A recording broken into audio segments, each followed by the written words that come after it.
કેન્દ્રીય આરોગ્ય અને પરિવાર કલ્યાણ મંત્રી શ્રી જગત પ્રકાશ નડ્ડાનું એકતાનગર હેલિપેડ ખાતે આવી પહોંચતા ઢોલ નગારા સાથે ઉષ્માભેર સ્વાગત કરવામાં આવ્યું. કેન્દ્રીય આરોગ્ય અને પરિવાર કલ્યાણ મંત્રી શ્રી જગત પ્રકાશ નડ્ડાએ ગુજરાતની મુલાકાતના ભાગરૂપે નર્મદા જિલ્લાના એકતાનગર ખાતે વિશ્વની સૌથી ઊંચી 182 મીટરની સરદાર વલ્લભભાઈ પટેલની પ્રતિમા સ્ટેચ્યુ ઓફ યુનિટીની મુલાકાત લીધી હતી અને સરદાર વલ્લભભાઈ પટેલને શ્રદ્ધાંજલિ આપી વિશ્વની સૌથી વિરાટ પ્રતિમાની ભવ્યતાના દર્શન કર્યા હતા.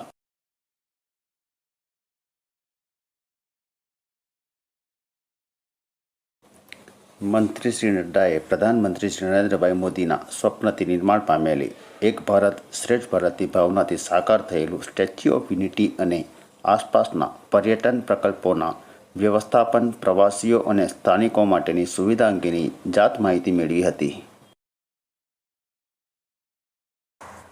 સ્ટેચ્યુ ઓફ યુનિટી, એકતાનગર અને નર્મદા જિલ્લાના સમાચારો જાણવા માટે યુનિટી લાઈવ જોડે હંમેશા જોડાયેલા રહો. અમારી યુટ્યુબ ચેનલને લાઇક, શેર અને સબસ્ક્રાઈબ કરવાનું ના ચૂકતા.